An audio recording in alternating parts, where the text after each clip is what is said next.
ಮತ್ತೊಂದು ಕಡೆಯಲ್ಲಿ ಧರ್ಮಸ್ಥಳ ವಿಚಾರಣೆ ಸಂದರ್ಭದಲ್ಲಿ ದೂರುದಾರ ಜಯಂತ್ ರಿಪಬ್ಲಿಕ್ ಕನ್ನಡದ ಪ್ರಶ್ನೆಗೆ ತಂಡ ಹೊಡೆದಿದ್ದಾರೆ. ಏನೇ ಪ್ರಶ್ನೆ ಕೇಳಿದ್ರೂ ಕೂಡ ಎಸ್ಐಟಿ ಅನ್ನೋದನ್ನ ಬಿಟ್ಟು ಬೇರೆ ಯಾವುದೇ ರೀತಿಯ ಉತ್ತರವನ್ನ ಕೊಡ್ತಾ ಇಲ್ಲ ಜಯಂತ್. ವಿಚಾರಣೆ ಸತತವಾಗಿ ನಡೀತಾ ಇದೆ. ಈ ಸಂದರ್ಭದಲ್ಲಿ ಜಯಂತ್ ಅವ್ರನ್ನ ಪ್ರಶ್ನೆ ಕೇಳಿದಾಗ ಮಠಣ್ಣನವರ್ ತಿಮ್ರೋಡಿ ವಿಚಾರ ನನಗೇನೂ ಗೊತ್ತಿಲ್ಲ, ಎಸ್ಐಟಿ ವಿಚಾರಣೆ ನಡೆಸ್ತಾ ಇದೆ, ಆದರೆ ಮುಂದೇನು ಅನ್ನೋದು ಗೊತ್ತಿಲ್ಲ ಅಂತ ಹೇಳಿ ಜಯಂತ್ ಉತ್ತರಿಸಿದ್ದಾರೆ.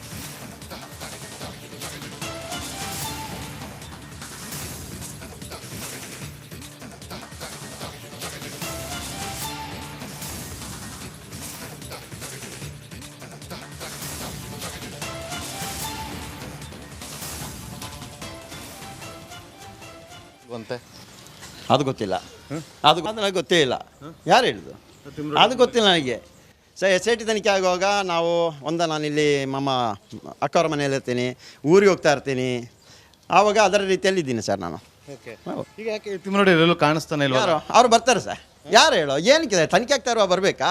ಸುಮ್ಮನೆ ಬಂದು ಹೋಗ್ತಾ ಇರಬಾರ್ದಲ್ಲ. ಯಾಕೆ ಅಂತಾರೆ ಎಲ್ಲ ಒಟ್ಟಿಗೆ ಮನೇಲಿ ಒಂದೇ ಮನೇಲಿದ್ರಿ, ಈಗೆಲ್ಲ ಬೇರೆ ಬೇರೆ ಕಡೆಯಿಂದ ಬರ್ತಿದ್ದೀರಿ, ಯಾಕೆ ಅಂತ ಏನಾದ್ರು ಬಿರುಕು ಮೂಡಿದ್ಯಾ? ಬಿರುಕಲ್ಲ ಸರ್. SIT ತನಿಖೆ ಆಗುವಾಗ ಇವರು ಕಳಿಸ್ತಾ ಇರುವಾಗ ತಿರ್ಗಾ ಹೋಗಿ ಎಲ್ಲರೂ ಸೇರೋದು ಸಭೆ ಸೇರೋದು ಮಾಡಬಾರ್ದು. ಅದು ಉದ್ದೇಶ, ಬೇರೆ ಏನಕ್ಕಲ್ಲ. ತಿಮ್ಮರೋಡಿ ಮನೆಯಿಂದ ಮಟ್ಟಣ್ಣವ್ರನ್ನ ಹೊರಗೆ ಅದು ಗೊತ್ತಿಲ್ಲ ಸರ್ ನನಗೆ. ಅದೆಲ್ಲ ಹೇಳಲಿಕ್ಕೆ ನಾನೀಗ SIT ತನಿಖೆ ಇಲ್ವಾ ಅದನ್ನೆಲ್ಲ ಸರ್, ಅದೆಲ್ಲ ನಮಗೆ ಹೇಳೋಲ್ಲ. ಮುಂದಕ್ಕೆ ನಾನು ಬರ್ತೀನಿ, ಬಂದು ನಿಮ್ಮದೆಲ್ಲ ಮುಂದೆ ಸಿಗೋಲ್ಲ. ಓಕೆನಾ ಸರ್? ಎಲ್ಲವನ್ನೂ SIT ತನಿಖೆ ಆಗ್ತಾ ಇದೆ. SIT ತನಿಖೆ ಆಗ್ತಾ ಇದೆ. SIT ತನಿಖೆ ಸರ್ ಎಲ್ಲ ಅವರ ವರದಿ ಕೊಡ್ತಾರೆ.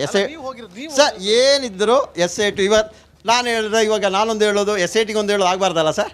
ಸತ್ಯ ಹೋಗ್ಬೇಕಲ್ಲ. ಡೆಲ್ಲಿಗೆ ಹೋಗಿದ್ದು 2 ಸರಿ ಸತ್ಯ. ಏನಾಗಲಿ ಏನಿದೆ SIT ಡೆಲ್ಲಿಗೆ ಹೋಗಿರೋದು ಸತ್ಯನ ಸುಳ್ಳ? SIT ಡೆಲ್ಲಿಗೆ ಹೋಗಿರೋದು ಅವಳು ಸಿಗೋಲ್ಲ.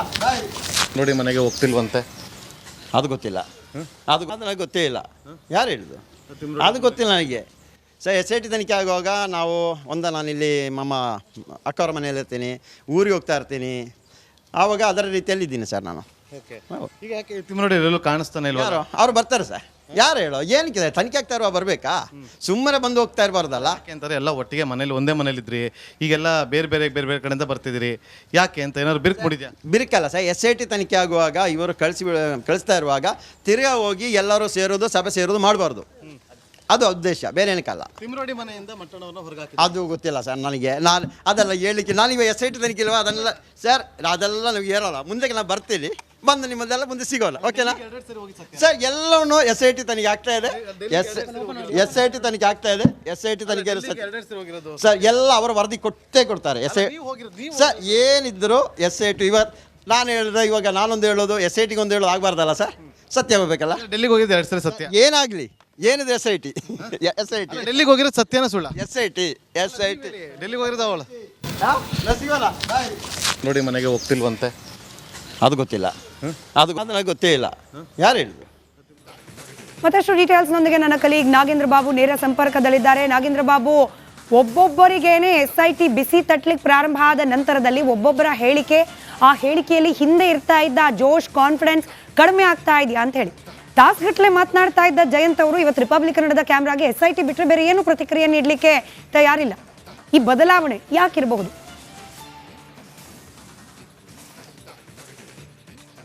ಸ್ಮಿತಾ, ನೋಡಿ SIT ತನಿಖೆ ಸತ್ಯಶೋಧನೆಗೆ ಇಳಿದಿದೆ. SIT ನಾನಾ ಆಯಾಮಗಳಲ್ಲಿ ತನಿಖೆಯನ್ನು ಮಾಡೋದಕ್ಕೆ ಮುಂದಾಗ್ತಾ ಇದೆ. ಇದೇ ಸಂದರ್ಭದಲ್ಲಿ ಎಲ್ಲರನ್ನೂ ಕೂಡ ವಿಚಾರಣೆಗೆ ಒಳಪಡಿಸಿ ಎಲ್ಲರನ್ನೂ ಕೂಡ ಮುಖಾಮುಖಿ ಕೂರಿಸಿ ವಿಚಾರಣೆಯ ಸಂದರ್ಭದಲ್ಲಿ ಸಾಕಷ್ಟು ಮಾಹಿತಿಗಳನ್ನು ಕಲೆ ಹಾಕುವಂಥ ಕೆಲಸವನ್ನು SIT ತನಿಖಾ ತಂಡ ಮಾಡ್ತಾ ಇದೆ. ಆದರೆ ಇಲ್ಲಿ ಮತ್ತೊಮ್ಮೆ ಏನಾದರೂ ದಿಕ್ಕು ತಪ್ಪಿಸುವಂಥ ಕೆಲಸಗಳು ಆಗ್ತಾ ಇದೆಯಾ ಅನ್ನುವ ಅನುಮಾನಗಳು ಈ ಕ್ಷಣಕ್ಕೆ ಕಾಡ್ತಾ ಇರುವಂಥದ್ದು.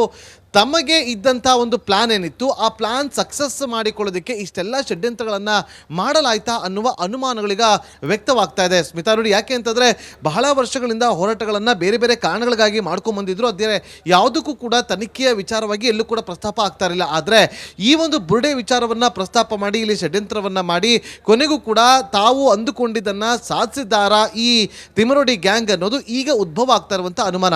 ನೋಡಿ, ಆರಂಭದ ದಿನದಲ್ಲಿ ಇದನ್ನು ಯಾಕೆ ಅಂತ ನಾನು ಮುಂದೆ ದಿನದಲ್ಲಿ ಹೇಳ್ತಾ ಹೋಗ್ತೀನಿ. ಯಾಕಂದರೆ ಪ್ರಮುಖವಾಗಿ ಈಗ ಇರುವಂಥ ಅನುಮಾನಗಳು, ಯಾಕೆಂದರೆ ಇವರೆಲ್ಲರೂ ಕೂಡ ಪ್ರತಿನಿತ್ಯವೂ ಕೂಡ ಹೋಗಿ SITಯಲ್ಲಿ ಇವರು ಇಲ್ಲಿಯವರೆಗೂ ಕೂಡ ಏನೆಲ್ಲ ಸಂಗ್ರಹಿಸಿದ್ದಾರೆ, ದಾಖಲೆಗಳಾಗಿರ್ಬೋದು ಅಥವಾ ವಿಡಿಯೋಗ್ರಫಿಗಳಾಗಿರ್ಬೋದು, ಎಲ್ಲವನ್ನು ಕೂಡ SITಗೆ ತಲುಪಿಸುವಂಥ ಕೆಲಸವನ್ನು ಮಾಡ್ತಾ ಇದ್ದಾರೆ. ಮತ್ತೊಂದು ಕಡೆ ಮಾವುತನ ಕುಟುಂಬಸ್ಥರು ಕೂಡ ಹೈಕೋರ್ಟಲ್ಲಿ ಇದ್ದಂಥ ಕೇಸನ್ನು ವಿಡ್ರಾ ಮಾಡಿಕೊಂಡು ಬಂದು SITಗೆ ಕಂಪ್ಲೇಂಟನ್ನು ಕೊಟ್ಟು ಇದು ನೀವು ಕೂಡ ತನಿಖೆಯನ್ನು ಮಾಡಬೇಕು ಅಂತ ಹೇಳ್ತಿದ್ದಾರೆ. ಸೊ ಇದು ಒಂದು ಭಾಗ. ಆದರೆ ಮತ್ತೊಂದು ಭಾಗದಲ್ಲಿ ಎಲ್ಲರೂ ಕೂಡ ಒಟ್ಟೊಟ್ಟಿಗೆ ಕಾಣಿಸ್ಕೊಳ್ತಾ ಇದ್ದವರು ಇವಾಗ ಎಲ್ಲರೂ ಕೂಡ ದೂರ ದೂರ ಆಗಿಬಿಟ್ಟಿದ್ದಾರೆ ಅನ್ನೋ ಮಾಹಿತಿ ರಿಪಬ್ಲಿಕ್ ಕನ್ನಡಕ್ಕೆ ಸಿಕ್ಕಿದೆ. ಅದರಲ್ಲೂ ಪ್ರಮುಖವಾಗಿ ಮಹೇಶ್ ಶೆಟ್ಟಿ ತಿಮ್ಮರೋಡಿ ಅವರ ಮನೆಯಿಂದ ಮಟ್ಟಣ್ಣ ಅವರನ್ನು ಹೊರಗೆ ಹಾಕಲಾಗಿದೆ ಅನ್ನೋ ಮಾಹಿತಿ ಸಿಗ್ತಾ ಇದೆ. ಯಾಕಂದರೆ ಅಲ್ಲಿಂದಲೇ ನಮಗೆ ಸಿಕ್ಕಿರುವಂಥ ಮಾಹಿತಿ ಇದು. ಯಾಕೆ ಎಲ್ಲರೂ ಕೂಡ ಒಟ್ಟೊಟ್ಟಿಗೆ ಬರ್ತಾ ಇದ್ರು, ಮಹೇಶ್ ಶೆಟ್ಟಿ ತಿಮ್ಮರೋಡಿ ಅವರನ್ನು ಪೊಲೀಸರು ಬಂದು ಅರೆಸ್ಟ್ ಮಾಡುವಂಥ ಸಂದರ್ಭದಲ್ಲಿ ಇದೇ ಮಟ್ಟಣ್ಣವ್ರ ಜೊತೆಲಿದ್ದರು. ಮಟ್ಟಣ್ಣವರು ಅವರು ಪೊಲೀಸ್ ಸ್ಟೇಷನ್ ಬಳಿ ರಾತ್ರಿ 1:30 ಕೂಡ ಕಾಯ್ತಿದ್ರು. ಬೇಲ್ಸಿಕಾರು ಕೂಡ ಅವರ ಜೊತೆಲೇ ಇರ್ತಿದ್ರು. ಆದರೆ ಇವರೆಲ್ಲರೂ ಕೂಡ ಈಗ ಠಾಣೆಗೆ ಬರ್ತಿದ್ದಾರೆ. ಆದರೆ ಮಟ್ಟಣ್ಣವರು ಮಾತ್ರ, ತಿಮ್ಮರೋಡಿ ಮಾತ್ರ ಎಲ್ಲೂ ಕೂಡ ಕಾಣಿಸ್ಕೊಳ್ತಾ ಇಲ್ಲ. ಅದರಲ್ಲೂ ಪ್ರಮುಖವಾಗಿ ಅನುಮಾನಗಳು ಕಾಡೋದಕ್ಕೆ ಶುರುವಾಗಿದೆ. ಸ್ಮಿತಾ ನೋಡಿ, ಈ ವಿಚಾರಣೆಗೆ ಕರೆದಂಥ ಸಂದರ್ಭದಲ್ಲಿ ಆರಂಭದ ದಿನದಲ್ಲಿ ಮಹೇಶ್ ಶೆಟ್ಟಿ ತಿಮ್ಮರೋಡಿ ಅವರ ಸಹೋದರನ ಪುತ್ರ ಇವರೆಲ್ಲರೂ ಕೂಡ ಕರ್ಕೊಂಬಂದು ಪ್ರತಿನಿತ್ಯವೂ ಕೂಡ ಮಟ್ಟಣ್ಣವರನ್ನು SIT ಕಚೇರಿಗೆ ಬಿಟ್ಟು ವಾಪಸ್ ತಳ್ತಾ ಇದ್ರು. ಆದರೆ ಕಳೆದ 3-4 ದಿನಗಳಿಂದ ಪುರಂದರಗೌಡ ಕರ್ಕೊಂಡು ಬಂದು ಅವರನ್ನು SIT ಕಚೇರಿಗೆ ಬಿಡುವಂಥ ಕೆಲಸವನ್ನು ಮಾಡ್ತಾ ಇದ್ದಾರೆ. ಅಂದರೆ ಸೌಜನ್ಯ ಅವರ ಮಾವ ಪುರಂದರಗೌಡ. ಹಾಗಾದರೆ ಮಟ್ಟಣ್ಣವ್ರು ಎಲ್ಲಿ ಉಳ್ಕೊಳ್ತಿದ್ದಾರೆ ಅನ್ನೋ ಪ್ರಶ್ನೆಗಳಿದ್ದಾಗ ತಿಮ್ಮರೋಡಿ ಮನೆಯಿಂದ ಹೊರ ಹಾಕಲಾಗಿದೆ. ಹಾಗಾಗಿ ಅವರು ಪ್ರಾಂಗಣದ ಬಳಿ ಇರುವಂಥ ಸೌಜನ್ಯ ಅವರ ನಿವಾಸದಲ್ಲಿ ಅವರು ಈಗ ವಾಸ್ತವ್ಯವನ್ನು ಹೂಡಿದ್ದಾರೆ ಅನ್ನೋ ಮಾಹಿತಿ ಕೂಡ ಸಿಗ್ತಾ ಇದೆ. ಇದನ್ನು ಹೊರತುಪಡಿಸಿ ಇನ್ನು ಜಯಂತ್ ಅವರಾಗಿರ್ಬೋದು, ನಿನ್ನೆಷ್ಟು ನಾವು ಗಮನಿಸಿದ್ವಿ ಅವರ ಬ್ಯಾಗಿನಲ್ಲಿ ಬಟ್ಟೆನ ಇಟ್ಕೊಂಡು ಬರ್ತಾ ಇದ್ರು. ಮುಂಚೆ ಎಲ್ಲ ಇಲ್ಲಿಂದನೇ ಒಟ್ಟೊಟ್ಟಿಗೆ ಒಂದೇ ಕಾರಲ್ಲಿ ಬರ್ತಾ ಇದ್ರು. ಅಭಿಷೇಕ್ ಕೂಡ ಬಂದಾಗ ಸಂದರ್ಭದಲ್ಲಿ ಮಹೇಶ್ ಶೆಟ್ಟಿ ತಿಮ್ಮರೋಡಿ ಅವರ ಸಹೋದರನ ಮನೆಯಲ್ಲಿ ಉಳ್ಕೊಳ್ತಾ ಇದ್ರು. ಮನಾಫ್ ಕೂಡ ಈ ಹಿಂದೆ ಬಂದಾಗ ಆ ತಿಮ್ಮರೋಡಿ ಅವರ ಮನೆಗೆ ಹೋಗಿದ್ರು. ಆದರೆ ಇತ್ತೀಚಿನ ಕಳೆದ 1 ವಾರದ ಬೆಳವಣಿಗೆಯನ್ನು ನೋಡಿದಾಗ ಎಲ್ಲರೂ ಕೂಡ ಬೇರೆ ಬೇರೆಯಾಗಿ ಬರ್ತಿದ್ದಾರೆ. ಒಬ್ಬರು ಸೌಜನ್ಯ ಅವರ ನಿವಾಸದಲ್ಲಿದ್ದರೆ, ಇನ್ನೊಬ್ಬರು ಲಾಡ್ಜಲ್ಲಿ ಉಳ್ಕೊಳ್ತಿದ್ದಾರೆ, ಇನ್ನೊಬ್ಬರು ಮನೆಯಿಂದ, ಅವರ ಸ್ವಂತ ಮನೆಯಿಂದ ಕಡಬದಿಂದ ಓಡಾಡುವಂಥ ಕೆಲಸವನ್ನು ಕೂಡ ಮಾಡ್ತಾ ಇದ್ದಾರೆ. ಹಾಗಾಗಿ ಇಲ್ಲಿ ಬಿರುಕು ಮೂಡಿರೋದು ಸತ್ಯ. ಆದರೆ ಇದರ ಹಿಂದೆ ಏನಾದರೂ ಪ್ಲಾನ್ಗಳು ಇದೆಯಾ, ಬೇರೆಯದ್ದೇ ಷಡ್ಯಂತ್ರವನ್ನು ಕೂಡ ರೂಪಿಸಿ ಈ ರೀತಿಯಾಗಿ ಎಲ್ಲರೂ ಕೂಡ ಬೇರೆ ಬೇರೆ ಆಗಿದ್ದೀವಿ ಎನ್ನುವ ಬಿಂಬಿಸಿಕೊಳ್ಳುವಂಥ ಕೆಲಸಗಳೇನಾದರೂ ಆಗ್ತಾ ಇದೆ ಅನ್ನೋದು ಮುಂದಿನ ದಿನದಲ್ಲಿ ಎಲ್ಲವೂ ಕೂಡ ಬಹಿರಂಗ ಆಗಲಿದೆ. ಸ್ಮಿತಾ, ಧನ್ಯವಾದ ನಾಗೇಂದ್ರ ಬಾಬು ಮಾಹಿತಿಗಾಗಿ. SIT ರಚನೆ ಆದ ನಂತರದಲ್ಲಿ ಚಿನ್ನಯ್ಯ ಅಥವಾ ಮುಸುಕುದಾರಿ ತೋರಿಸಿದ ಜಾಗದ ಉತ್ಖನನ ಆಗೋ ಸಂದರ್ಭದಲ್ಲಿ ಬಹಳ ಆಕ್ಟಿವ್ ಆಗಿ ತನಿಖೆ ಸಾಗ್ತಾ ಇತ್ತು.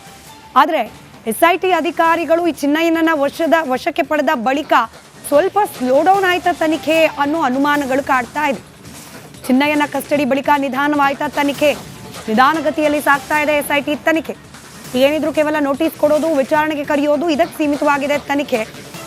ಆದರೆ ನಿಧಾನವಾಗಿ ತನಿಖೆ ಸಾಗ್ತಾ ಇದ್ರು. ಬುರುಡೆ ಷಡ್ಯಂತ್ರವನ್ನ ಭೇದಿಸುವಲ್ಲಿ SIT ಅಧಿಕಾರಿಗಳು ನಿರತರಾಗಿದ್ದಾರೆ. ಈ ಪ್ರಕರಣದ ಸೂತ್ರಧಾರಿಗಳನ್ನ ಪತ್ತೆ ಹಚ್ತಾ ಇದೆ SIT. ವಿಠ್ಠಲಗೌಡ, ಸೌಜನ್ಯ ಮಾವ, ಆತ ಬುರುಡೆ ತಂದಿದ್ದಾನೆ ಎನ್ನಲಾದ ಜಾಗದಲ್ಲೇ 2 ಬಾರಿ ಮಹಜರು ಮಾಡಲಾಗಿದೆ.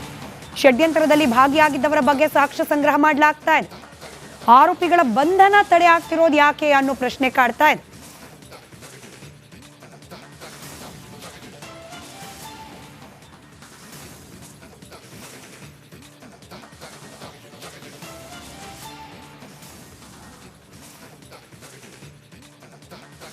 ಮತ್ತಷ್ಟು ಡೀಟೇಲ್ಸ್ ನನ್ನ ಕಲಿಗ್ ದಿನೇಶ್ ನೀಡ್ತಾ ಹೋಗ್ತಾರೆ, ನೇರ ಸಂಪರ್ಕದಲ್ಲಿದ್ದಾರೆ. ದಿನೇಶ್, ಅನೇಕ ಷಡ್ಯಂತರಗಳನ್ನ ಎಳೆ ಎಳೆಯಾಗಿ ಭೇದಿಸ್ತಾ ಇದೆ SIT. ಅನೇಕರನ್ನ ಕರೆದು ವಿಚಾರಣೆ ಕೂಡ ಒಳಪಡಿಸ್ತಾ ಇದೆ. ಆದ್ರೆ ಪ್ರಕರಣದ ತನಿಖೆ ಸ್ಲೋ ಡೌನ್ ಆಯ್ತಾ ಅನ್ನೋ ಅನುಮಾನ ಒಂದು ಕಡೆಯಲ್ಲಿ. ಸದ್ಯಕ್ಕೇನೆಲ್ಲ ಡೆವಲಪ್ಮೆಂಟ್ಸ್ ಆಗ್ತಾ ಇದೆ?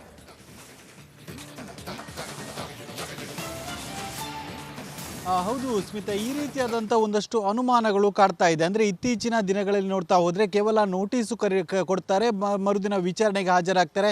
ಈ ರೀತಿಯಾದಂಥ ಪ್ರೊಸೀಜರೇ ಕಳೆದ ಕೆಲವು ದಿನಗಳಿಂದ ನಡೀತಾ ಇದ್ರೆ ಯಾವುದೇ ರೀತಿಯಾದಂಥ ವೇಗ ಪಡೆದುಕೊಳ್ತಾ ಇಲ್ಲ ಅನ್ನುವಂಥ ಒಂದಷ್ಟು ಮಾತುಗಳು ಕೇಳಿ ಬರ್ತಾ ಇದೆ. ಆರಂಭದಲ್ಲಿ ನೋಡೋದಾದರೆ SIT ರಚನೆ ಆದ ಬಳಿಕದಲ್ಲಿ ಮಂಗಳೂರಿನ ಮಲ್ಲಿಕಟ್ಟೆ ಆಫೀಸ್ನಲ್ಲಿ 2 ದಿನಗಳ ವಿಚಾರಣೆ ಬಿಟ್ಟರೆ ಆ ಬಳಿಕ ನೇರವಾಗಿ ಪಾಯಿಂಟ್ಗಳನ್ನು ಗುರುತು ಮಾಡಿದ್ರು. ಆ ಬಳಿಕ ಉತ್ಖನನ ಕೂಡ ಬಹಳಷ್ಟು ವೇಗವಾಗಿ ಆಗ್ತಾ ಹೋಯಿತು. ಆದರೆ ಆ ಬಳಿಕ ಯಾವಾಗ ಆತನನ್ನ ಬಂಧನ ಆಯಿತು, ಆ ಬಳಿಕದ ಪ್ರೊಸೆಸ್ಗಳು ತುಂಬ ನಿಧಾನ ಆಗ್ತಾ ಇದೆ ಅನ್ನುವಂಥ ಒಂದಷ್ಟು ಮಾತುಗಳು ಕೂಡ ಕೇಳಿ ಬರ್ತಾ ಇದೆ. ಮತ್ತು ಸಾರ್ವಜನಿಕ ವಲಯದಲ್ಲೂ ಕೂಡ ಇದೇ ರೀತಿಯಾದಂಥ ಚರ್ಚೆ ಆಗ್ತಾ ಇದೆ. ಅಂದರೆ ಕಳೆದ ಕೆಲವು ದಿನಗಳಿಂದ ಇವರನ್ನ ವಿಚಾರಣೆಗೆ ಬರ್ಲಿಕ್ಕೆ ಹೇಳ್ತಾರೆ, ಇವರು ವಿಚಾರಣೆ ಎದುರಿಸ್ತಾರೆ, ಆ ಬಳಿಕ ಅವರನ್ನು ಬಿಟ್ಟುಕೊಳಿಸ್ತಾರೆ, ಮರುದಿನ ಎಂದಿನಂತೆ ಬರ್ತಾರೆ, ವಿಚಾರಣೆ ಎದುರಿಸ್ತಾರೆ, ಮತ್ತೆ ಹೋಗ್ತಾರೆ. ಇದೇ ರೀತಿಯಾಗಿ ಆಗ್ತಾ ಇದೆ ಹೊರತು ಬೇರೆ ಯಾವುದೇ ರೀತಿಯಾದಂಥ ಪ್ರಗತಿ ಕಾಣ್ತಾ ಇಲ್ಲ. ಇವರನ್ನ ಬಂಧನ ಆಗ್ಬೋದು ಅಥವಾ ಅವರನ್ನ ಒಂದಷ್ಟು ದಿನಗಳ ಕಾಲ ವಶಕ್ಕೆ ಪಡೆಯುವುದಾಗಿರ್ಬೋದು, ಅವುಗಳು ಯಾವುದೇ ರೀತಿಯಾಗಿ ಆಗ್ತಾ ಇಲ್ಲ ಅನ್ನುವಂಥ ಒಂದಷ್ಟು ಮಾತುಗಳು ಕೂಡ ಕೇಳಿ ಬರ್ತಾ ಇದೆ. ಯಾಕಂದರೆ ಗಿರೀಶ್ ಮಟ್ಟಣ್ಣ ಅವರಾಗಿರ್ಬೋದು, ಟಿ ಜಯಂತ್ ಆಗಿರ್ಬೋದು, ಇವರ ವಿಚಾರಣೆ ನಡೆದು ಕೆಲವೇ ದಿನಗಳು ಆಗ್ತಾ ಬಂತು. ಅಂದರೆ ಹಲವು ದಿನಗಳಿಂದ ಇವರನ್ನ ವಿಚಾರಣೆಗೆ ಒಳಪಡಿಸ್ತಾನೆ ಇದ್ದಾರೆ ಹೊರತು ಇವರ ಮೇಲೆ ಯಾವುದೇ ರೀತಿಯಾದಂಥ ಕ್ರಮ ಆಗ್ತಾ ಇಲ್ಲ. ಹೀಗೆ ಮಾಡಿದರೆ ವಿಚಾರಣೆ ಅನ್ನುವಂಥದ್ದು ಬೇರೆ ಬೇರೆ ರೀತಿಯಾದಂಥ ಸಂಶಯಕ್ಕೆ ಎಡೆ ಮಾಡಿ ಕೊಡುತ್ತೆ ಅನ್ನುವಂಥ ಒಂದಷ್ಟು ಮಾತುಗಳು ಕೂಡ ಕೇಳಿ ಬಂದಿತ್ತು. ಚಿನ್ನಯ್ಯನ ಪ್ರಕರಣದಲ್ಲೂ ಕೂಡ ನೋಡೋದಾದರೆ ಆರಂಭದಲ್ಲಿ ಚಿನ್ನಯ್ಯನು ಕೂಡ ಇದೇ ರೀತಿಯಾಗಿ ವಿಚಾರಣೆ ಉತ್ಖನನ ಸಂದರ್ಭದಲ್ಲೂ ಕೂಡ ಯಾವಾಗಲೂ ಕೂಡ ಸಂಜೆ ವಕೀಲರ ಜೊತೆಗೆ ಹಿಂದುವರಿತಾ ಮತ್ತು ವಕೀಲರ ಜೊತೆ ಬೆಳಿಗ್ಗೆ ಬರ್ತಾ ಇದ್ದ. ಇದರ ವಿರುದ್ಧ ಕೂಡ ಬಹಳಷ್ಟು ಆಕ್ರೋಶಗಳು ವ್ಯಕ್ತ ಆಗಿತ್ತು. ಆ ಸಂದರ್ಭದಲ್ಲಿ ಇದರ ವಿರುದ್ಧ SITಗೆ ಒಬ್ಬರು ದೂರು ಕೂಡ ನೀಡಿದ್ರು. ಆ ಬಳಿಕ ಅವನ ಚಿನ್ನಯ್ಯನನ್ನ ವಶಕ್ಕೆ ಪಡೆದು ಆ ಬಳಿಕ ಬಂಧನ ಕೂಡ ಆಗಿದೆ. ಸದ್ಯ ಕೂಡ ಇದೇ ರೀತಿಯಾಗಿ ಲೇಟ್ ಪ್ರೊಸೆಸ್ ಆಗ್ತಾ ಇದೆ. ಕೇವಲ ಅವರನ್ನ ವಿಚಾರಣೆಗೆ ಕರೀತಾರೆ, ವಿಚಾರಣೆ ಎದುರಿಸ್ತಾರೆ, ಅವರನ್ನ ಬಿಟ್ಟು ಕಳಿಸ್ತಾರೆ ಆಗ್ತಾ ಇದೆ. ಇಂಥದ್ದು ಆಗಬಾರ್ದು. ಆದರೆ ವೇಗವಾಗಿ ಆ ಒಂದು ವಿಚಾರಣೆ ಅನ್ನುವಂಥದ್ದು ನಡಿಬೇಕು. ಮುಂದಿನ ದಿನಗಳಲ್ಲಿ ಇವರನ್ನು ಕೂಡ ಬಂಧಿಸಿ ಇವರನ್ನ ತೀವ್ರವಾಗಿ ವಿಚಾರಣೆಗೆ ಒಳಪಡಿಸಬೇಕು ಅನ್ನುವಂಥ ಆಗ್ರಹಗಳು ಕೂಡ ವ್ಯಕ್ತ ಆಗ್ತಾ ಇದೆ. ಸ್ಮಿತಾ, ರೈಟ್, ಧನ್ಯವಾದ ದಿನೇಶ್ ಮಾಹಿತಿಗಾಗಿ.